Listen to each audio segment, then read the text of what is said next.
নমস্কাৰ ফলদা লিডাৰ এই বিশেষ অনুষ্ঠানলৈ মই শান্তনু মহন্তই স্বাগতম জনাইছোঁ। সন্মুখত নিৰ্বাচন আছে আৰু নিৰ্বাচনৰ প্ৰাকখনত আমি আহিবলৈ চেষ্টা কৰিছিলোঁ সমষ্টিত আৰু সমষ্টিত সম্ভাৱ্য জনপ্ৰতিনিধি সম্পৰ্কে জনাবলৈ চেষ্টা কৰিছিলোঁ আৰু আজি আমি উপস্থিত আছোঁ ৰূপহী বিধানসভা সমষ্টিত। ৰূপহী বিধানসভা সমষ্টিত কংগ্ৰেছ প্ৰাৰ্থী নুৰুল হুদাৰ বাসগৃহত আহি আমি উপস্থিত হৈছোঁ। ফলদা লিডাৰৰ জৰিয়তে আমি আপোনালোকক জনাম যে নুৰুল হুদাই সমষ্টিবাসীৰ সৈতে কি ধৰণে কাম কাজ চলাই গৈছে, যিহেতু দুটা টাৰ্ম তেখেতে বিধায়ক হিচাপে আছিল কংগ্ৰেছক প্ৰতিনিধিত্ব কৰি আৰু এইবাৰ তৃতীয়বাৰলৈ বিধায়ক হোৱাৰ মন মেলিছে। গতিকে এই দুটা টাৰ্মত তেখেতে কি কি কাম কৰিলে, কিমান দূৰ উন্নয়ন হ'ল আৰু সমান্তৰালভাৱে বিৰোধী বিধায়ক হিচাপে কাম কৰাত কি কি প্ৰত্যাহ্বানৰ সন্মুখীন হৈছিল আৰু এইবাৰ এই সমষ্টিটোত নিৰ্বাচনী ৰণ কি ধৰণৰ হ'ব তাক জানিবলৈ চেষ্টা কৰিম। আমি নুৰুল হুদা সম্পৰ্কে তেখেতৰ দিনটোৰ আৰম্ভণি সম্পৰ্কে আপোনালোকক জনাম আৰু তাৰ পাছত দেখুৱাই যাম সমষ্টিটোৰ এখনৰ পাছত আনখন ছবি।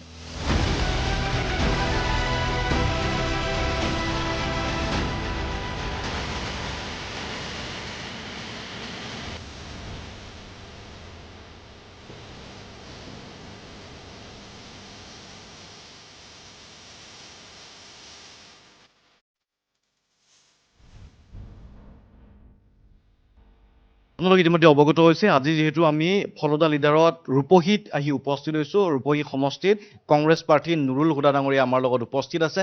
গতিকে ফলদা লিডাৰত নুৰুল হুদা ডাঙৰীয়াৰ দিনটো কি ধৰণে আৰম্ভণি হৈছে আমি তেখেতৰ পৰা জানিবলৈ চেষ্টা কৰিম। দুবাৰকৈ তেখেতে কংগ্ৰেছৰ পৰা বিধায়ক হিচাপে ইয়াতে কাৰ্যনিৰ্বাহ কৰি আছিল আৰু এইবাৰ তৃতীয়বাৰৰ বাবে বিধায়ক হোৱাৰ মন আৰু সেইধৰণে দিনটো আৰম্ভ হৈছে। ব্ৰেকফাষ্ট টেবুল, ৰাজনৈতিক কাম কাজ এই দিনকেইটাত বিশেষকৈ নিৰ্বাচনলৈ মাজত মাত্ৰ কেইটামান দিন বাকী আছে, যথেষ্ট ব্যস্ত। তাৰ মাজতে ৰাতিপুৱাটো আৰম্ভ হৈছে, ব্ৰেকফাষ্টৰ টেবুলত আমি আছোঁ। তেখেতৰ সহধৰ্মিনীও ইয়াতে একেলগে উপস্থিত আছে। গতিকে হুদা ডাঙৰীয়াৰ পৰা মই আৰম্ভ কৰিছোঁ। ব্ৰেকফাষ্টৰ সময়, আমি ব্ৰেকফাষ্ট পলিটিক্স বুলিয়ে ক'ব পাৰোঁ। কি ধৰণে আৰম্ভ কৰিছে আপুনি দিনটো, এইকেইদিন কিমান ব্যস্ত? নিৰ্বাচন মানেই ব্যস্ততাপূৰ্ণ আৰু ৰাজনীতি মানে এটা ব্যস্ততাপূৰ্ণ জীৱন। ৰাজনীতিত মানে আৰাম আইচ এইবিলাক নাই আৰু সময় নাই। আপুনি ৰাতি 3টাতো কাম কৰিব লাগিব। ৰাতিপুৱাৰ পৰা আমি দেখিছোঁ যথেষ্ট সংখ্যক লোকৰ ভিৰ। গতিকে এই ভিৰটো আপোনাৰ তাত থাকেই নেকি? আপুনিতো বিধায়ক হিচাপেও 10 বছৰ আছিল। আজি কম ভিৰটো কম আৰু খন্তেক সময়ৰ পিছত দেখা পাব আৰু বহুত বাঢ়ি গৈছে ভিৰ। 10 বছৰে আপুনি সমষ্টিটোৰ বিধায়ক হিচাপে আছে। এইবাৰ তৃতীয়বাৰৰ বাবে আপুনি বিধায়ক হোৱাৰ মন মেলিছে। এইবাৰ কিমান আত্মবিশ্বাসী? ৰূপহী বিধানসভা সমষ্টিৰ সমূহ ৰাইজ মোৰ এটা পৰিয়াল হৈ গৈছে। ইয়াত ভিখাৰী কওক, ধনী দুখীয়া, উচ্চ নিজ, চাকৰিয়াল, কাম কৰা মানুহ যিমান আছে, আনকি ঠেলাওয়ালাৰ লগতো মোৰ সম্পৰ্ক আছে, ৰিক্সাৱালাৰ লগতো মোৰ সম্পৰ্ক আছে, ড্ৰাইভাৰৰ লগতো সম্পৰ্ক আছে, চুইপাৰৰ লগতো সম্পৰ্ক আছে, এজন সমাজৰ জ্যেষ্ঠ নাগৰিকজনৰ লগতো সম্পৰ্ক আছে, চাকৰিয়াল ব্যক্তিসকলৰ লগতো সম্পৰ্ক আছে। মানে সকলো শ্ৰেণীৰ নাগৰিকৰ লগত এটা মোৰ ভাল সম্পৰ্ক আছে। পৰিয়ালৰ কথা কওক, কি ধৰণে এই দীঘলীয়া ৰাজনীতিক জীৱনত আপুনি সমৰ্থন লাভ কৰিছে? পৰিয়ালৰ অৰিহণা থাকে নে নাথাকে ৰাজনীতিত? নিশ্চয় বহুত থাকে। পৰিয়ালৰ অৱদান নহ'লে, সহযোগ নহ'লে ৰাজনীতি নহ'ব। এতিয়া যে মই আজি ডাইনিং টেবুলত যে আহি বহিছোঁ, গোটেইখিনি মোৰ মিছেছে বনাই আনিছে। সকলো সময়তে তেওঁ ৰাতিপুৱা হোৱাৰ পৰা উঠি মই মানে নোখোৱাকৈ ওলাই যাব নোৱাৰোঁ, ৰেডি থাকেই। ৰাতিপুৱা উঠিয়ে নামাজটো পঢ়িয়েই মোৰ ব্ৰেকফাষ্ট মনত লাগি যায়। ৰাজনীতিটো আপুনি আপোনাৰ পৰিয়ালৰ পৰা পাইছিল নে আপুনি চেল্ফ মেড, নিজে নিজকে গঢ়ি? পৰিয়ালত কোনো ৰাজনীতিবিদ নাছিল মোৰ পৰিয়ালত। মই যেতিয়া ক্লাছ 7ত পঢ়োঁ তেতিয়া মানে সংখ্যালঘু ছাত্ৰ ইউনিয়নৰ মহামতি আঞ্চলিকৰ সভাপতি, মই ক্লাছ 7ৰ ছাত্ৰ, আঞ্চলিকৰ সভাপতি হৈছোঁ। ক্লাছ 8ত উঠাৰ লগে লগে দুটা আঞ্চলিক, মহামতি আৰু বৰ্মা দুটা আঞ্চলিকৰ সভাপতি। তাৰপিছত 9ত উঠাৰ লগে লগে নগাঁও জিলা সংখ্যালঘু ছাত্ৰ ইউনিয়নৰ সাধাৰণ সম্পাদক হ'লোঁ। তাতে অৰাজনৈতিক জীৱনটো মোৰ তাৰ পৰা আৰম্ভ হৈছে আৰু এই গোটেইখিনিত মোৰ মায়ে মোক ছাথ দিছিলে। ছাত্ৰ ৰাজনীতি কৰি কৰি আপোনাৰ গোটেই অসমতে মোৰ এটা হেৰি আছে, মোৰ বন্ধু বান্ধৱ আছে, সংগঠন যেতিয়া চলাইছিলোঁ আছে আৰু এতিয়ালৈকে আমচুৰ লগত সম্পৰ্ক আছে মোৰ, এতিয়ালৈকে আছে, এতিয়াও আছে। যদিও মই এৰি আহিছোঁ এতিয়ালৈকে আছে। 1991 চনত মই পঞ্চায়ত নিৰ্বাচন খেলিব লগা হ'ল হঠাৎ। তাৰমানে গাঁৱৰ আমাৰ সেই সময়ৰ পঞ্চায়তৰ মুৰব্বীসকলে হঠাৎ আহি মোৰ দেউতাক ক'লে যে আপোনাৰ ল'ৰাটোক দিব লাগিব পঞ্চায়তৰ সভাপতি। দেউতাক ক'লে সি কলেজত পঢ়ি আছে, তাকতো কেনেকৈ দিওঁ এতিয়া? নহয়, দিবই লাগিব। দেউতাক সন্মান কৰি ল'লে। মই ঘৰত আহিলোঁ, অহাৰ পিছত ক'লে যে তুমি পঞ্চায়তৰ নমিনেশ্যন দিব লাগিব, চব মানুহ আহিছিলে, দি দিয়া। মই ক'লোঁ আপুনি যেতিয়া ক'ব মই না বুলি ক'ব নোৱাৰিম। গতিকে পিতৃ হিচাপে আপোনাৰ কথাটো 100% মই পালন কৰাৰ কাৰণে মই যত্ন কৰি আছোঁ, কৰি থাকিম। ঠিক আছে, এতিয়া নমিনেশ্যন দি আহিলোঁ। তেতিয়াৰ পৰা আপোনাৰ আৰম্ভ হৈ গ'ল নেকি? আচলতে আপুনি তেতিয়াহ'লে একদম গ্ৰাছৰুটৰ পৰা অহা। গ্ৰাছৰুটৰ পৰা মই যে ক'লোঁ মই হাইস্কুলত পঢ়া অৱস্থাত সেই সময়ত যেতিয়া আমাৰ বিদেশী শিক্ষাৰ আন্দোলন, সেই আন্দোলনত মই আছোঁ, যদি জঁপিয়াই পৰিছোঁ, আমি সংখ্যালঘু হিচাপে কৰি আছোঁ। তাৰপিছত আমাৰ যিবিলাক তাতে মানে ধৰক 60% মানুহে হাজিৰা কাম কৰি খোৱা মানুহ। তেওঁলোকৰ কাৰোবাৰ 65 ভোটাৰ লিষ্ট, কাৰোবাৰ 51 NRC, এইবিলাক আনিব লাগে, তেওঁলোক যাব নোৱাৰে কোৰ্টত। ৰাতিপুৱা ঢুকমুকালি তেওঁলোক আহে মোৰ তাত, আহি মোক তেওঁলোকৰ নাম ঠিকনাবিলাক দি যায় আৰু তেওঁলোক হাজিৰা কাম কৰিবলৈ গুচি যায়। মই স্কুল যাওঁ, হাফ টাইমত মই ছুটি লওঁ, 4টা ক্লাছ কৰি হাফ টাইমত মই ছুটি লৈ মই চাইকেল লৈ চামগুৰিলৈ আহোঁ। তেতিয়া তাত মহামৰীৰ পৰা বাছ নাই। চামগুৰি অম্বিকা ৰেষ্টুৰেণ্ট এটা আছিলে, তাতে মোৰ চাইকেল থওঁ। সেই অম্বিকা ৰেষ্টুৰেণ্ট চাইকেল থৈ মই বাছত যাওঁ, নগাঁৱত 2 টকা ভাড়া। চামগুৰিৰ পৰা নগাঁৱলৈ সেই সময়ত 2 টকা ভাড়া।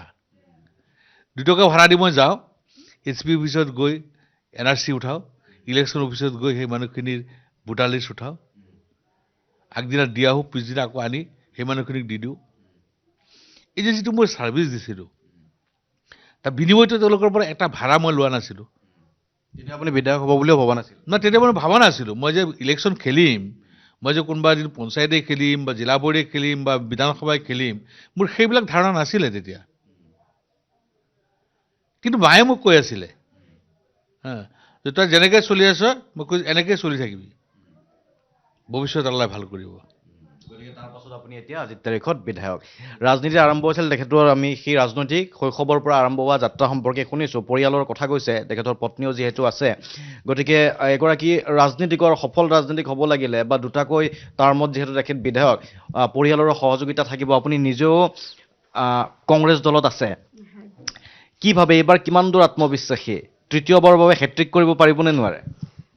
আপোনালোকে জানে যে চাওক, আপোনালোকে জানে যে নুৰুল হুদা ডাঙৰীয়া এই ৰূপেহাট সমষ্টিৰ পৰা 2টা পিৰিয়ড ইয়াৰ ৰাইজে বিপুল ভোটত জয়যুক্ত কৰি এই যোৱা পিৰিয়ডত আপোনাৰ 1,07,000 ভোটত লিড লৈ পাছ কৰাইছিলে। এইবাৰো আমি আশাবাদী যে ৰূপেহাটবাসী ৰাইজে নুৰুল হুদা ডাঙৰীয়াক তাতোকৈ আৰু অধিক ভোট দি এখেতক জয়যুক্ত কৰাই বিধানসভালৈ পঠিয়াব। গতিকে যথেষ্ট আশাবাদী কংগ্ৰেছে চৰকাৰ গঠন কৰিব পাৰে বুলি। ৰূপৈয়াত সমষ্টিৰ কথা যদি আমি উল্লেখ কৰোঁ, ৰাইজেও ইতিমধ্যে অৱগত, ইয়াত এটা ত্ৰিকোণীয়া প্ৰতিদ্বন্দ্বিতাৰ আশা কৰা হৈছে। কাৰণ AIDFৰ পৰা এইবাৰ যিগৰাকী ঢিঙৰ বিধায়ক আছিলে AIDFৰ আমিনুল ইছলামে প্ৰতিদ্বন্দ্বিতা আগবঢ়াইছে। অগপই ইয়াতে প্ৰাৰ্থিত্ব প্ৰদান কৰিছে। যিহেতু সংখ্যালঘু অধ্যুষিত এটা সমষ্টি, ৰূপৈয়াত সমষ্টি, 3গৰাকী প্ৰাৰ্থীয়ে হৈছে সংখ্যালঘুক প্ৰতিনিধিত্ব কৰা। নুৰুল হুদা ডাঙৰীয়া, এই প্ৰশ্নটো, ৰাজনৈতিক প্ৰশ্নটোলৈ মই আহিব বিচাৰিছোঁ। কি ভাবে এই প্ৰত্যাহ্বানটো? আমিনুল ইছলাম এগৰাকী বিধায়ক, AIDFৰ পৰা ইয়াতে আহিছে, আপোনাৰ বিৰুদ্ধে প্ৰক্ষেপ কৰা হৈছে। অগপই আপোনাৰ বিৰুদ্ধে প্ৰাৰ্থী প্ৰক্ষেপ কৰিছে, 3গৰাকী সংখ্যালঘুৰ প্ৰাৰ্থী। গতিকে ইয়াত প্ৰতিদ্বন্দ্বিতাটো কি ধৰণে হ'ব? AGP আৰু AIDF মিলি কেম্পেইন কৰি আছে। তাৰমানে AGPৰ সভাত যিখিনি মানুহ যায়, সেইখিনি মানুহ EDFৰ সভাতো যায়। EDFৰ সভাত যিখিনি মানুহ যায়, সেই মানুহখিনি AGPৰ সভাতো যায়। তাৰমানে AGP আৰু AIDF দুটা মিলি কেনেকৈ মোক মানে পৰাভূত কৰিব পাৰে, তাৰ কাৰণেহে তেওঁলোকে কুচকাৱাজবিলাক কৰি আছে। আনকি এনেকৈ গম পাইছোঁ, গোপন সূত্ৰত গম পাইছোঁ যে ক'ৰবাত মোক এটাকো কৰিব, কোনোবাই মানে এনেকৈ কৈছে, শব্দ কৈছে, চামগুৰিত ৰকিবুল হুছেইনৰ গাড়ী ভাঙিলে, ৰকিবুল হুছেইন মাৰিলে, একো নহ'ল। গতিকে সেই তেনেকুৱা মোকো কৰাৰ কাৰণে এটা প্ৰিপেয়াৰিং কৰি আছে। হাজী আমিনুল ইছলাম সংখ্যালঘুক সুৰক্ষা দিব পাৰিব বুলি সমষ্টিটোত প্ৰচাৰ চলাই আছে, আপুনি কি ভাবে? এই প্ৰশ্নটো আপুনি জনসাধাৰণক সুধিলে পাই যাব। মানুহে তেওঁলোকক ফেচবুক বিধায়ক বুলি কয়, ফেচবুক বিধায়ক। ফেচবুকত ছ'চিয়েল মিডিয়াত থাকে, গতিকে তাৰ বাহিৰে আৰু তেওঁৰ বেলেগ কোনো কাম নাই। গতিকে এই ফেচবুক বিধায়কজনে কিমান প্ৰত্যাহ্বানৰ সৃষ্টি কৰিব মই নাজানো। এটা কথা মই জানো, ৰূপহী সমষ্টিবাসী সমূহ ৰাইজ সচেতন নাগৰিক, সচেতন ভোটাৰ, বিবেকবান ভোটাৰ। আপোনাৰ ৰাজনীতিটো কি হ'ব সমষ্টিত? ধৰ্মীয় ৰাজনীতি নে উন্নয়নৰ ৰাজনীতি? শুনক, আৱেগিক ৰাজনীতি মই নকৰোঁ। আমাৰ ৰাজনীতি হ'ব লাগিব ভৱিষ্যত প্ৰজন্মক কেনেকৈ আমি সম্পদ হিচাপে সৃষ্টি কৰিব পাৰোঁ। আমাৰ যিখিনি ভৱিষ্যত প্ৰজন্ম হৈ আছে তেওঁলোকক কেনেকৈ মানৱ সম্পদ হিচাপে সৃষ্টি কৰিব পাৰোঁ, সেইটো হ'ল মূল লক্ষ্য হ'ব লাগিব। আজি ৰাস্তা এটা বনালেই নহ'ব, স্কুলটো বনাব লাগিব আগত। শিক্ষাটো ভাল গুণগত শিক্ষা হ'ব লাগিব। গুণগত শিক্ষাৰ দ্বাৰা আমাৰ নৱপ্ৰজন্ম শিক্ষিত হ'ব লাগিব, মানৱ সম্পদ হিচাপে গঢ় লৈ উঠিব লাগিব, যে তেওঁলোকৰ মাজত দেহ প্ৰেম থাকে। আজি মই এজন প্ৰকৃত অসমীয়া, কাৰণ এই অসমৰ ভূমিত মই জন্মগ্ৰহণ কৰিছোঁ। অসম মোৰ মাতৃ, অসম মাতৃৰ গৰ্ভৰ পৰা মই জন্মগ্ৰহণ কৰি মোক কোনোবাই অসমীয়া নক'ব মই মানি ল'ম নেকি? মই মানি নলওঁ, আমি অসমীয়া। গতিকে অসমীয়া হিচাপে আমি যিটো অসম, বিভিন্ন বাৰেৰখনীয়া বিভিন্ন জাতি জনজাতি মানুহ একেলগে আছোঁ, সকলো জাতি জনগোষ্ঠীৰ মানুহ একেলগে লৈ আমি আগুৱাই যাব লাগিব। সাধাৰণতে দুটা টাৰ্ম বিধায়ক হৈ থকাৰ পাছত বহুতৰ বাবে প্ৰতিষ্ঠান বিৰোধী ঢৌ এটা আহে, তেনেকুৱা প্ৰত্যাহ্বানৰ আপুনি সন্মুখীন হৈছে নেকি ইয়াত? নিশ্চয়, মই সেই তেনেকুৱা প্ৰত্যাহ্বান মোৰ নাই, এটাই নাই। হয়, ডেভেলপমেণ্টৰ কাম বা মোৰ যিটো সপোন আছিলে যে ৰূপহী সমষ্টিখনক মই নতুন ৰূপত গঢ় দিয়াৰ যিটো সপোন, সেই সপোনত মই বাস্তৱ ৰূপায়িত কৰিব নোৱাৰিলোঁ, সেইটো ঠিক। একমাত্ৰ নোৱাৰিলোঁ চৰকাৰটো নোহোৱাৰ কাৰণে, বিৰোধী হোৱাৰ বাবে মই নোৱাৰিলোঁ, দুটা টাৰ্ম বিৰোধী হোৱাৰ বাবে নোৱাৰিলোঁ। কিন্তু বিৰোধী পক্ষৰ বিধায়ক হিচাপে মই যিখিনি কৰিছোঁ মই যথেষ্টখিনি কৰিছোঁ। কিন্তু চৰকাৰ পক্ষ থাকিলে মই আৰু বহুখিনি কৰিব পাৰিলোহেঁতেন, মোৰ আশা সম্পূৰ্ণ ৰূপায়ণ হ'লেহেঁতেন। আজি শিক্ষাৰ ব্যৱস্থাটো আগুৱাই নিয়াৰ কাৰণে আপোনালোকে মোক প্ৰচিডিংটো চাই, এনেকুৱা এটা এছেম্বলি নাই যিটো এছেম্বলিত মই শিক্ষাৰ কথাটো কোৱা নাই। শিক্ষাক আপুনি যথেষ্ট গুৰুত্ব দিছোঁ। ইয়াতে ছায়েন্স কলেজ বা ছায়েন্স লেবৰেটৰীও আপুনি স্থাপন কৰিছে ক'লে। ৰূপহী মহাবিদ্যালয়ত কলা শাখাৰ মহাবিদ্যালয়, তাত আমি বিজ্ঞান শাখাৰ কাৰণে লেবৰেটৰী, ক্লাছৰুম চব ঠিক ঠাক কৰি দিছোঁ। MLAD ফাণ্ডৰ পৰা, ৰাজ্যসভাৰ ডক্টৰ মনমোহন সিং ডাঙৰীয়া যেতিয়া আছিলে ৰাজ্যসভাৰ পৰা মই পইচা আনিছোঁ, আনি সেইবিলাক কৰি দিছোঁ। আৰু প্ৰাইভেটলি আমি চলাই আছিলোঁ। বিধানসভাৰ মজিয়াত মুখ্যমন্ত্ৰী মহোদয়ে নিজে প্ৰতিশ্ৰুতি দিলে যে ৰূপহী মহাবিদ্যালয়ত বিজ্ঞান শাখা দিব। ফাইল প্ৰচেছ হ'ল, চব হ'ল, ফাইনেন্সত গ'ল আৰু ওলাই আহিলে। সেইদৰে বহুত যুঁজিলোঁ, নোৱাৰিলোঁ। গতিকে প্ৰাইভেটলি চলি আছে। আমি জুৰীয়া মহাবিদ্যালয়তো বিজ্ঞান শাখা বাণিজ্য শাখা আৰু দিব লাগে বুলি কৈছোঁ। এইবাৰ আমি প্ৰাইভেটলি আৰম্ভ কৰিম, কাৰণ মই 42 লাখ টকা দি দুটা বিজ্ঞানাগাৰ নিৰ্মাণ কৰিছোঁ। ক্লাছৰুম, জুৰীয়া মহাবিদ্যালয়ত ক্লাছৰুম বনাইছোঁ।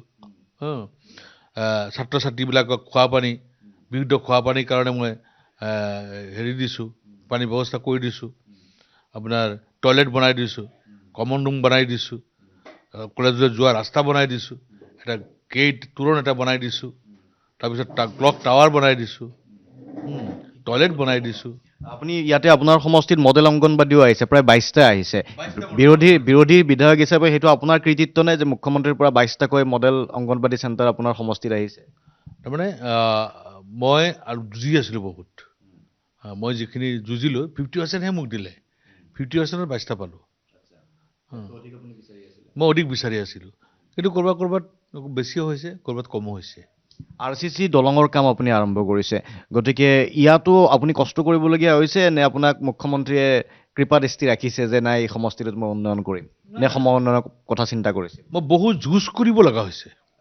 আনকি এনেকৈ হৈছে, আমাৰ বেলতলী হাতীপাৰা বেলতলী যিটো ব্ৰিজ, এই হাতীপাৰা বেলতলী ব্ৰিজটো চেংচন হোৱাৰ পিছত BJP কৰ্মীয়ে হাইকোৰ্টত কেছ কৰি বন্ধ কৰি থৈছে। কিয় বন্ধ কৰিছিল? তাৰমানে যিটো দলঙৰ মূৰত তেওঁ বেদখল কৰি আছিলে, মাটি বেদখল, দোকান সাজি আছিলে। আপুনি কেছ কৰিব লগা কোৰ্টত মানে তেওঁলোকে গৈ কেছ কৰিলে। মই যি এবেকশ্যনৰ কথা ক'লোঁ ডিচিক, মুখ্যমন্ত্ৰী আগতীয়াকৈও দিছিলোঁ, তেওঁ গুৰুত্ব নিদিলে। তাৰপিছত তেওঁলোকে কেছ কৰি বন্ধ কৰি দিলে।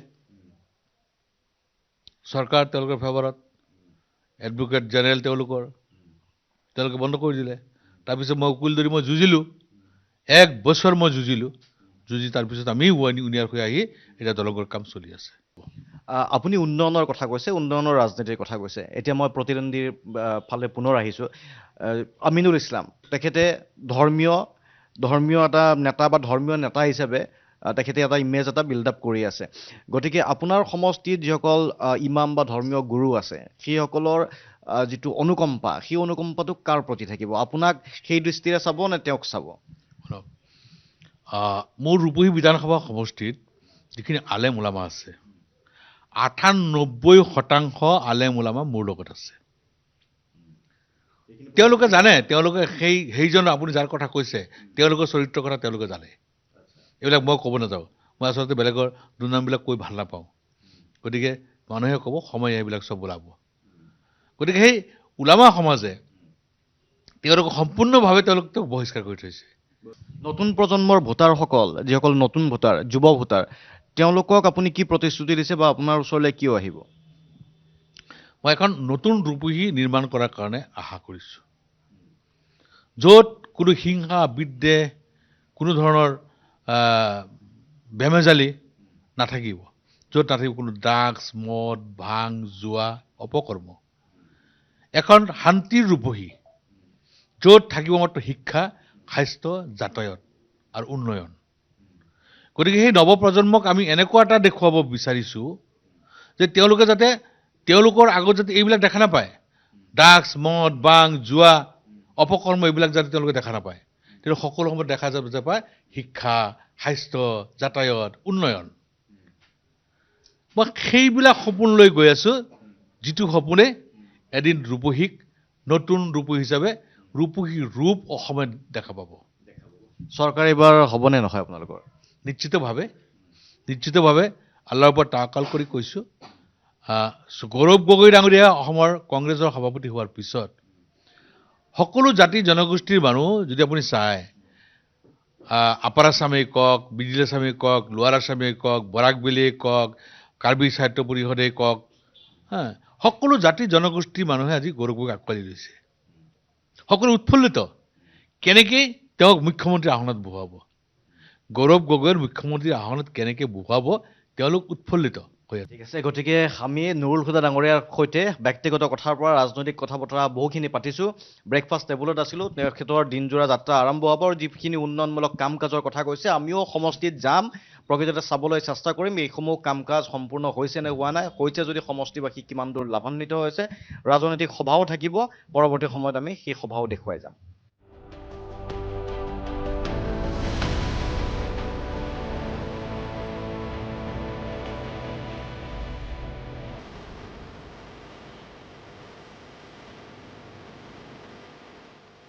আৰু আমি যিহেতু ৰূপহীয়াত সমষ্টিত আহি উপস্থিত হৈছিলোঁ, সমষ্টিটোৰ পৰিৱেশো আমি আপোনালোকক দেখুৱাই গৈছোঁ। ৰূপহীয়াত সমষ্টিৰ অন্তৰ্গত এখন দলং দেখুৱাইছোঁ। এই সোণাই নৈৰ ওপৰত থকা এই দলংখন, তাত আপোনালোকে বাঁহৰ দলং দেখিবলৈ পাইছে।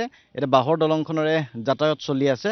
আৰু নগাঁও চহৰলৈ যোৱা এই পথটোৰ একমাত্ৰ যাতায়াত হৈছিলে এই দলংখন, বাঁহ আৰু কাঠৰে নিৰ্মিত দলংখন। আৰু তাৰ পাছত এতিয়া নিৰ্মীয়মান অৱস্থাত আছে এই যিখন পকী দলং, ইয়াতে এখন পকী দলং নিৰ্মাণ কৰা হৈছে। বিধায়কগৰাকীৰ দাবী, নুৰুল হুদাই দাবী যে তেখেতৰ তৎপৰতাতে এই দলংখন নিৰ্মাণ হৈছে।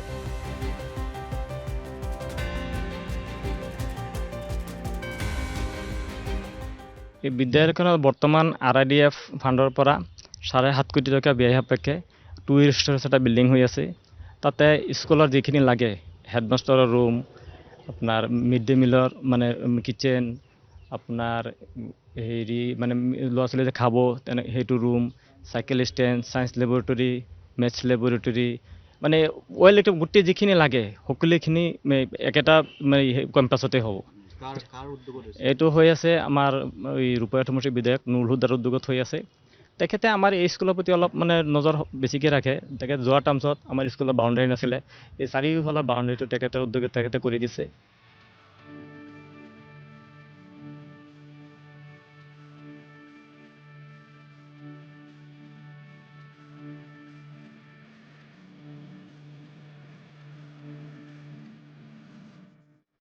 ৰূপৈহাট বিধানসভা সমষ্টিৰ অন্তৰ্গত এয়া হৈছে জুৰীয়া মহাবিদ্যালয়। বিধায়কগৰাকী হৈছে নুৰুল হুদা, আৰু নুৰুল হুদাই দাবী কৰা মতে বা তেখেতে ক'ব বিচাৰিছে যে এই মহাবিদ্যালয়খনৰ আন্তঃগাঁথনি উন্নয়নৰ ক্ষেত্ৰত তেখেতৰ ভূমিকা আছে।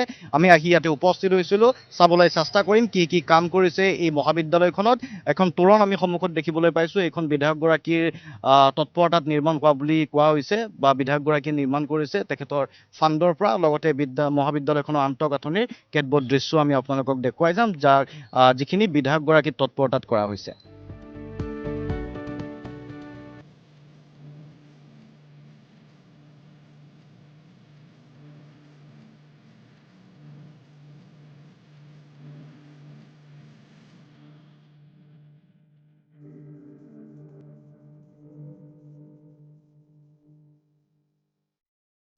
আজি বিগত ডেলিমিশ্যন হোৱাৰ বেছি দিন হোৱা নাই, হোৱাৰ পাছত আমাৰ বিধায়ক মহোদয় নুৰুল হুদা চাহাব আমাৰ ইয়াত আল্ট্ৰাছাউণ্ড দিছে। যিহেতু আমাৰ বহুত পিছপৰা অঞ্চল, মডেল হস্পিটেলত আপোনাৰ মাহত 200-250 ডেলিভাৰী পদ্ধতি জন্ম হয়। সেইটো কথা ভাবি চিন্তা কৰি আমাৰ নুৰুল হুদা মহোদয়ক আমি অৱগত কৰাৰ পাছত এইটো চিন্তা দুখীয়া ৰাইজৰ কাৰণে বহুত এটা ভাল পদক্ষেপ কৰিছে। এইখিনি আমাৰ বহুত উপকৃত হৈছে দুখীয়া মানুহৰ কাৰণে। আমাৰ যিখিনি দিছে বহুত বহুত দিছে, তাৰমানে কি ক'ম আৰু, ক'বলৈ ভাষা নাই আৰু। ইমান উন্নতি কৰিছে আৰু ৰূপৈহাট সমষ্টিত বহুত ডেভেলপমেণ্ট কৰিছে। গোলাম হুছেইন মোৰ নিজৰ ব্ৰাদাৰ, মোৰ সৰু ভাইটি। এখেত হ'ল মোৰ ডাঙৰ, তাৰ তলত মই, লাষ্টত এইজন ব্ৰাদাৰ। তেওঁ কাৰ্বি আংলঙত উগ্ৰপন্থীৰ লগত গোলাগুলি নিহত হৈছে। গতিকে এই নিহত হোৱাৰ পিছত আজি আমাৰ এই নুৰুল হুদা চাহাব ৰূপৈহাট সমষ্টিৰ যে বিধায়ক, তেখেতে এই কথাটো টানি আনিছে। আমি নাজানা যে তেখেতে ক'ৰবাৰ পৰা কালেকশ্যন কৰিছে, আমি গমেই পোৱা নাই তেতিয়া। তাৰপিছত যেতিয়া কথাটো আমাৰ লগত যোগাযোগ কৰিলে, তেতিয়া কৈছে যে আমি এটা তোৰণ আমি তাতে বনাম এই শ্বহীদৰ নামত। গতিকে আপোনালোকে চব থাকিব, আমি এটা আমাৰ MLA ফাণ্ডৰ পৰা আমি এটা তোৰণ আমি কৰিম। আৰু ইয়াৰ পৰা যিটো ৰাস্তা গৈছে তেখেতৰ ঘৰলৈকে, গতিকে সেই ৰাস্তাটোও আমি কৰিম, আৰু তোৰণটো আমি স্মৃতি যাতে হয় তাৰ কাৰণে আমি এটা গেট নিৰ্মাণ কৰিম। গতিকে এই হিচাপে তেখেতে যেতিয়া ক'লে, কোৱাৰ পিছত আমি গোটেই ৰাইজ আহি পেলাই এই গেটটো অপেনিং কৰিলোঁ। আমাৰ এই স্কুলখনৰ নাম হ'ল কাহৰী হাইস্কুল। এই স্কুল বহুত পুৰণা স্কুল হয়, আগতে বিল্ডিং নাছিল। আমি এই স্কুলৰ পৰা পঢ়ি গৈছোঁ, তেনেকুৱা নাছিল। এতিয়া পিছপৰা অঞ্চলত এইখন স্কুল হোৱাৰ কাৰণে আমি নথৈ আনন্দিত। লগতে যিজন মানে আমাৰ বিধায়ক নুৰুল হুদা চাহাবে এই পিছপৰা অঞ্চলত এইখন বিদ্যালয় বা এইখন স্কুল আনি যিখিনি আমাক উপকাৰ কৰিছে, সেইকাৰণে সেইটোৰ প্ৰতি হেৰি ৰাখি আমি অন্তৰস্থলৰ পৰা বিধায়ক চাহাবক ধন্যবাদ জ্ঞাপন কৰিছোঁ। যিহেতু ফলদা লিডাৰত আজি আমাৰ লগত নুৰুল হুদা ডাঙৰীয়া উপস্থিত আছে, ৰূপৈহাট সমষ্টিত আমি উপস্থিত আছিলোঁ। গতিকে তেখেতৰ সৈতে আমি কথা পাতি গৈছিলোঁ, আৰু তেখেতে সমষ্টিত বিগত সময়ছোৱাত কোনবোৰ কাম কৰিলে, কি ধৰণৰ কৰিলে, দিনজোৰা কাৰ্যসূচীত আমি সেই স্থানসমূহলৈকে গৈছিলোঁ আৰু দৰ্শকসকলক আমি দেখুৱাইছোঁ। মই পুনৰ হুদা ডাঙৰীয়াৰ ওচৰলৈকে আহিছোঁ। সমান্তৰালভাৱে যিখিনি উন্নয়নমূলক কাম কাজ আধৰুৱা হৈ আছে বুলি কৈছে আপুনি, সেই আধৰুৱা কাম কাজৰ কাৰণে এতিয়া পৰিকল্পনাটো কি, কিমান শক্তিশালী হ'ব পাৰিব? এতিয়া মোৰ আগতে কৈছোঁ আৰু এতিয়াও কৈ আছোঁ, মোৰ এটা সপোন আছিলে যে ৰূপহী বিধানসভা সমষ্টিটো নতুনকৈ গঢ়ি তোলাটো।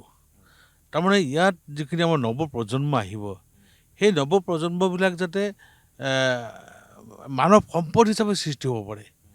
তেওঁলোকে যে এইটো দেখা নাপায়, ড্ৰাগছ, মদ, বাং, জুৱা এইবিলাক যাতে দেখা নাপায়, অপকৰ্মবিলাক যাতে দেখা নাপায়, চুৰি ডকাইতি অপহৰণ এইবিলাক যাতে দেখা নাপায়, তেওঁলোকে শিক্ষাটোও যাতে নাপায়, এটা নতুন ৰূপত ৰূপহীটোক সজাবৰ কাৰণে মই এটা সপোন ৰচিছিলোঁ। কিন্তু চৰকাৰটো নোহোৱাৰ কাৰণে সেই সপোন বাস্তৱত ৰূপায়িত নহ'ল। ড্ৰাগছখোৰৰ বিৰুদ্ধে মই বহুত অভিযান চলালোঁ, পুলিচ লৈ চলালোঁ, পুলিচক দিওঁ। ব্যক্তিগতভাৱে পুলিচ লৈ গৈ মই ড্ৰাগছখোৰ ধৰি দিছোঁ, ড্ৰাগছ বেছি থকা অৱস্থাত মই ধৰি দিছোঁ, আৰু এৰেষ্ট কৰি আনিছে, চালান দিছে, এমাহত জামিনত ওলাই আহিছে, আকৌ বিক্ৰী কৰি আছে। সমষ্টি পুনৰ নিৰ্ধাৰণৰ পাছত কি ধৰণৰ সমীকৰণ হৈছে? আপোনাৰ বাবে লাভজনক হ'ল নে আপোনাৰ ক্ষতি হৈছে? নাই, আচলতে যিটো ডিলিমিটেশ্যনৰ পিছত যিটো সমষ্টি হৈছে, আচলতে ইয়াৰ যিটো পৰিসীমাটো বহুত লম্বা বৃদ্ধি হৈছে, মানে এটা কৰিডৰ বনাই দিছে। আচলতে সেইটো হ'ব নালাগিছিলে, মাজত ছিঙি গৈছে, এটা ছাইডত ছিঙি গৈ আকৌ আহিছে, সমষ্টি আৰম্ভ হৈছে। গতিকে সেইটো হ'ব নালাগিছে, সেইটো হ'ব নোৱাৰে। কিন্তু এই চৰকাৰে মানে তেওঁলোকৰ নিজৰ স্বাৰ্থৰ কথা চিন্তা কৰি হিন্দু মানুহ এক ছাইড কৰিছে, মুছলমান মানুহ এক ছাইড কৰিছে, সেই তেনেকুৱা সাম্প্ৰদায়িক এটা ৰাজনীতি কৰি তেওঁলোকে এই সমষ্টিবিলাকৰ যিটো চাৰিসীমা সেইটো মানে সঠিকভাৱে কৰিব নোৱাৰিলে, নকৰিলে। আপোনাৰ যিবোৰ সমষ্টি, যিবোৰ অঞ্চল বা পঞ্চায়ত নতুনকৈ অন্তৰ্ভুক্ত হৈছে, এইখিনিতো আপোনাৰ বাবে নতুন, গতিকে তেওঁলোকৰ বাবে আপুনি কি কৰিব? তাৰমানে তেওঁলোক নতুন হ'লেও মোৰ পৰিচিত, পুৰণা। যিহেতু মই যেতিয়া সংখ্যালঘু ছাত্ৰ ইউনিয়নত আছোঁ, তেতিয়া মই সেইবিলাক অঞ্চলত মই কাম কৰিছোঁ, সেই সাংগঠনিক কাম কৰিছোঁ, আৰু বহুত মোৰ বন্ধু বান্ধৱ, মোৰ চিনাকি বহুত মানুহ আছে। গতিকে সেই সূত্ৰে যিটো নৱগঠিত ৰূপহী সমষ্টি, ক'তো মোৰ হেৰি নাই, প্ৰত্যাহ্বান নাই, বা ক'তো মোৰ কাৰণে কঠিন কাম নহয়, চবৰ সহজে হৈ আছে। চব জেগাতে মোৰ মানুহ আছে, বন্ধু বান্ধৱ আছে, আত্মীয় স্বজন আছে, আৰু এই সমষ্টিখন নৱগঠিত ৰূপহী সমষ্টিসমূহ জনসাধাৰণক লৈ মই এটা পৰিয়াল সৃষ্টি কৰি পেলাইছোঁ। আমি এটা অঞ্চললৈকে গৈছিলোঁ, তাত এখন তোৰণ নিৰ্মাণ কৰা হৈছে শ্বহীদৰ বাবে তোৰণ। তাত এগৰাকী ব্যক্তি লগ পালোঁ, আমি চিনাকি হওঁতে ক'লে যে তেখেত ভাতৃ যিগৰাকী শ্বহীদৰ নামত আপুনি তোৰণখন কৰিছে, আৰু তেখেতে কৈছে তেখেতসকলে নিজে গমেই পোৱা নাছিল যে আপুনি তাত এখন তোৰণ নিৰ্মাণ কৰিব বিচাৰিছে। গতিকে কৈছে আমি গমেই নাপাওঁ, কিন্তু হঠাৎ তেখেতে সিদ্ধান্ত লৈ আমাকে আচৰিত কৰি তুলিছে। এইটো আপুনি কিয় কৰিলে? আপোনাৰ কিবা ৰাজনৈতিক লাভালাভৰ উদ্দেশ্য আছিল নে হঠাৎ এনেকুৱা কাম এটা কৰাৰ মনত আহিল? নাই, মোৰ এইটো ৰাজনৈতিক কোনো উদ্দেশ্য নহয়। 2009 চনত যে কাৰ্বি আংলঙত আমাৰ এই অসম পুলিচৰ দুজন চিপাহী, তেওঁলোক কৰ্তব্য অৱস্থাত ওপৰৰ পৰা উগ্ৰপন্থীয়ে গুলীয়াই তেওঁলোকক হত্যা কৰিলে, নিহত কৰিলে। গতিকে তেওঁলোক শ্বহীদ। আজি দেশখনৰ কাৰণে, ৰাজ্যখনৰ কাৰণে, ৰাজ্যৰ নিৰাপত্তাৰ স্বাৰ্থত গৈ তেওঁলোকে আত্মবিসৰ্জন দিব লগা হৈছে। আজি দেশৰ কাৰণে ওলাই গৈ প্ৰাণ আহুতি দিলে, আজি তেওঁলোকৰ আত্মাই এটা শান্তি পাব যে নহয়, আমাক মনত ৰাখিছে। আপোনাৰ সমষ্টিত কেইবাটাও পথ পকীকৰণ হৈছে, কিন্তু কেইটামান পথ বাকী আছে, অৱস্থা সেইকেইটাৰ বেয়া হৈ আছে। কাৰণটো কি আৰু কি ধৰণে উন্নত কৰিব? চাওক, এইখিনিৰ কাৰণে মই বিধানসভাৰ মজিয়াত গোটেইখিনি মই তথ্য সহকাৰে দিছোঁ এই অৱস্থা। কিন্তু কিছুখিনি মই ক'লোঁ যে মোৰ সপোন সম্পূৰ্ণ বাস্তৱ ৰূপায়িত কৰিব নোৱাৰিলোঁ। মই কিছুমান পকী কৰিলোঁ, এতিয়া কিছু ৰাস্তা আছে পকী কৰাৰ কাৰণে বাকী আছে। কিন্তু চৰকাৰটো নোহোৱাৰ কাৰণে এই চৰকাৰে আমাৰ বাহিৰৰ দৃষ্টিৰে চালে, আমাৰ কথাবিলাক অৰণ্য ৰোদনত পৰিণত কৰিলে, যাৰ কাৰণে তেওঁলোকে এই কামখিনি নকৰি নিদিলে। গতিকে অসমৰ ৰাইজে বিচাৰি আছে এটা পৰিৱৰ্তন, নিশ্চয় এইবাৰ পৰিৱৰ্তন হ'ব, আৰু সেই পৰিৱৰ্তন হোৱাৰ লগে লগে আমাৰ ধৰ্মনিৰপেক্ষ শক্তি শাসনত আহিব। গৌৰৱ গগৈ ডাঙৰীয়াৰ নেতৃত্বত আমাৰ অসমত কংগ্ৰেছৰ চৰকাৰ হ'ব। নিশ্চয় ৰূপহী মোৰ পৰিয়ালে মোক বিধানসভালৈ নিশ্চয় পঠিয়াব, আৰু এই আমাৰ আধৰুৱা কামখিনি সম্পূৰ্ণ কৰাৰ কাৰণে আমি বদ্ধপৰিকৰ হৈ থাকিম। আপোনাৰ কাষতে ধিং সমষ্টিও আছে, ধিঙৰ এটা অংশ এতিয়া আপোনাৰ সমষ্টিটো অন্তৰ্ভুক্ত হৈছে। সেই সমষ্টিৰ কাম আৰু আপোনাৰ সমষ্টিৰ কামৰ মাজত আপুনি তুলনা কৰি চাইছিল নেকি? তাত কৰিবলগীয়া যথেষ্ট কাম থাকি গৈছিল নেকি? তাত মানে একেবাৰে আচৰিত ধৰণৰ বেয়া, আচৰিত ধৰণৰ হৈ আছিলে। এতিয়া যে গৈ আছোঁ আমি, এই অলপ পিছতে 10 মিনিটৰ ভিতৰতে আমি পাই যাম, বৰমাইবেদী পাই যাম, যিটো ADF-ৰ বিধায়কৰ বাসভৱন, সেইটো পঞ্চায়ততে। তাতে আমাৰ এখন অফিচ অপেনিং হ'ব, তাৰ পৰা দেখা পাব। তাৰ ৰাইজক সুধিলে আপুনি গম পাব যে তাৰ উন্নয়নটো কি হৈছে। আজি মানে এতিয়া আমিনুল ইছলামৰ চোতালতে আপুনি কাৰ্যালয় খুলিব গৈ আছে? কাৰ্যালয়, তেওঁৰ ঘৰৰ চোতালতে আজি কাৰ্যালয় অপেনিং হ'ব, প্ৰথম কাৰ্যালয়টো। আজি মই নিৰ্বাচনৰ প্ৰচাৰৰ নাই এইকাৰণেই কৰিছোঁ, যিহেতু তেওঁৰ ঘৰ তাত, আৰু সেই মানুহখিনিয়ে মোক যিদৰে আঁকোৱালি লৈছে, মই তেওঁলোককে আগত ৰাখি আমি আৰম্ভণি কৰিব বিচাৰিছোঁ। গতিকে তাত এখন মাদ্ৰাছাও আছে, হা মাদ্ৰাছাও আছে তাত, মাদ্ৰাছা মৌলবীসকলো আছে তাত। হা গতিকে সেই মাদ্ৰাছাখনৰ পৰা AIDF জন্ম হৈছিলে। AIDF জন্মটো সেই পৰমাৱতী মাদ্ৰাছাটো ইয়াত হৈছিলে। গতিকে সেই মাদ্ৰাছাৰ কাষতে AIDF জন্ম য'ত হৈছিলে, সেই জন্মৰ স্থানতে মই আজি অফিচৰ প্ৰথম অফিচ অপেনিং কৰিবলৈ গৈ আছোঁ।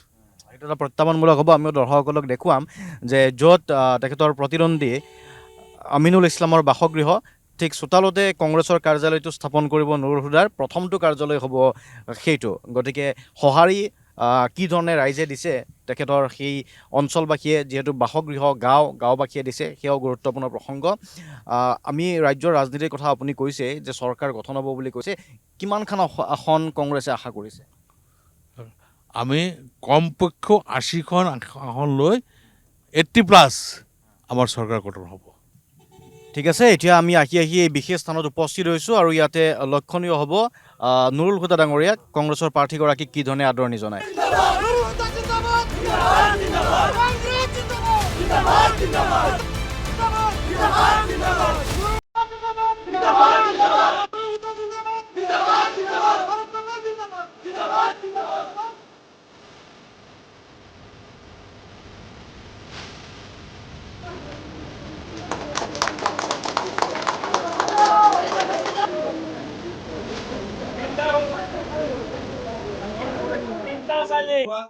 বন্ধুসকল, মই আপোনালোকক প্ৰথমে ধন্যবাদ জনাইছোঁ, কৃতজ্ঞতা জ্ঞাপন কৰিছোঁ যে আজি আমাৰ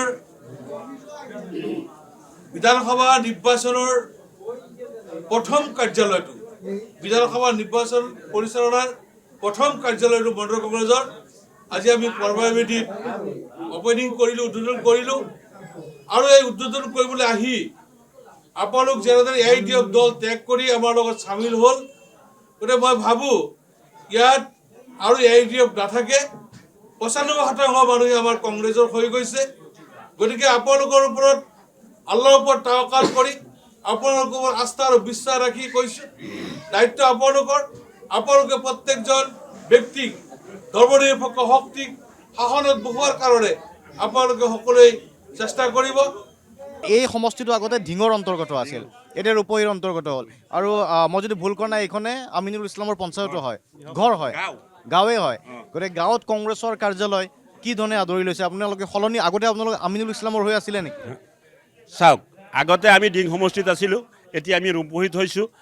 আমাৰ কথা হ'ল যে আজি আমি শুভ উদ্বোধন কৰিছোঁ এইখন কাৰ্যালয়, আৰু এইখন গৃহ কাৰ্যালয় আমিনুল ইছলামৰ ঘৰ।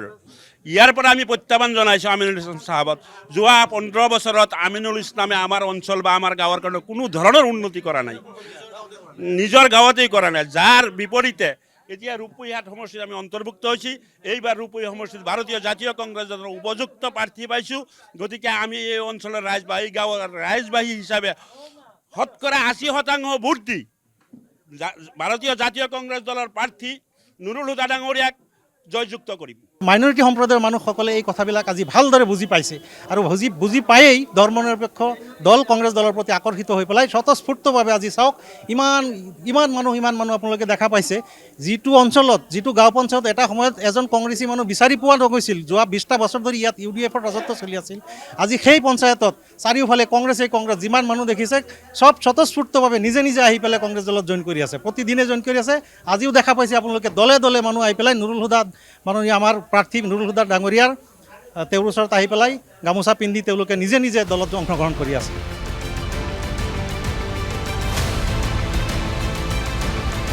গাঁৱত আপুনি ঘৰে ঘৰে গৈ দোকানে দোকানে সোমাইছে এতিয়া? তাৰমানে এই পৰমাৱতী গাঁও পঞ্চায়তটো নতুনকৈ আমাৰ ৰূপহীত ইউনিভাৰ্চিটিত অন্তৰ্ভুক্ত হৈছে।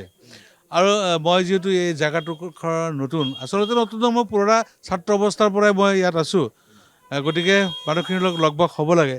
আজি ইয়াতেই মানে আমাৰ AIDF-ৰ যিজন প্ৰাৰ্থী, এইটো জিপিৰেই, ইয়াত তেওঁৰ ঘৰ, এই ওচৰতে তেওঁৰ ঘৰ। গতিকে আজি প্ৰথম কাৰ্যালয়টো ইয়াতে অপেনিং কৰিলোঁ। গতিকে আমি গোটেই মানুহখিনিৰ লগত সাক্ষাৎ কৰি আছোঁ। সকলোৰে আশীৰ্বাদ লাগিব, সকলো সহযোগ লাগিব। গতিকে মই সকলো সহযোগ, সকলো আশীৰ্বাদ হিৰত লৈ মই আগবাঢ়ি গৈ আছোঁ। কংগ্ৰেছ প্ৰাৰ্থীয়ে মাত লগাব আহিছে, কেনেকুৱা লাগিছে? ভালেই লাগিছে। আমি কংগ্ৰেছ পাৰ্টি চাওঁ, আৰু আমিনুল আজি যি কৰিছে, আমাৰ আগতে আমি ডিং সমষ্টিত আছিলোঁ, আগতে আমিনুল ইছলামৰ সমৰ্থক আছিলোঁ। এতিয়া কিয় নহয়? এতিয়া মানে কি, আমি যি কৰিছে সি মানে ৰাইজৰ আগত কি ক'ম আৰু, মানে কোনো ৰাস্তা ঘাট হওক বা কিবা কিবি হওক একোতে আমি ফল পোৱা নাই। এইটো গাঁওবাসী হৈ আপোনালোকে কাক সমৰ্থন কৰিব? আমি কংগ্ৰেছ দলক সমৰ্থন কৰোঁ আৰু নুৰুল হুদা ছাৰক আমি সমৰ্থন কৰোঁ, এইটো কথা।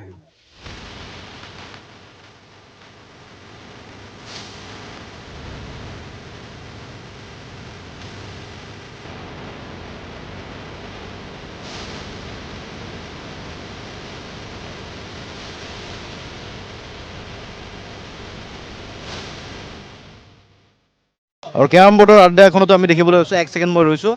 যুৱ প্ৰজন্মৰ ভোটাৰ কিছু আছে। কেনেকুৱা নতুন প্ৰাৰ্থী এগৰাকী আহিছে? ভালে লাগিছে। আপোনাৰ আগতে দিন সমষ্টিত আছে? দিন সমষ্টিত আছে, তুলপুৰ সমষ্টিত আছে। এতিয়া কি আগৰ দৰে আছে নে সলনি হৈছে কিছু? সলনি নাই, আগতে আছে। আপোনালোক UDF ৰ সমৰ্থক আছিল নেকি? কংগ্ৰেছৰ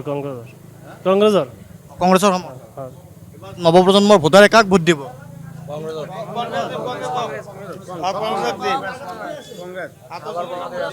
কেৰম বৰ্ডৰ আড্ডাত যুৱ প্ৰজন্মক দেখা পাইছোঁ। আপুনি বিজয়ী হ'লে এওঁলোকৰ বাবে কি কৰিব? কেৰম ইণ্টাৰনেশ্যনেল পৰ্যায়ত আমাৰ ইয়াৰ কেৰমৰ যিবিলাক প্ৰতিযোগিতা আছে ইণ্টাৰনেশ্যনেল পৰ্যায়ত খেলিবলৈ মই পঠিয়াই দিম।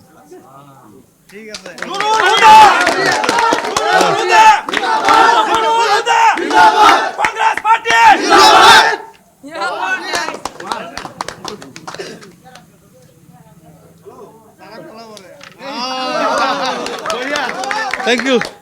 আহিছোঁ। গতিকে নিৰ্বাচনী প্ৰচাৰ এইধৰণে চলিছে। সকলো প্ৰজন্মৰ প্ৰতিনিধিকে চুই যাবলৈ চেষ্টা কৰিছে নিৰ্বাচনী প্ৰচাৰৰ সময়ত। প্ৰথমটো কাৰ্যালয় আজি মুকলি কৰাৰ পাছত নুৰুল হুদাক এইদৰে দেখিবলৈ পোৱা গৈছে।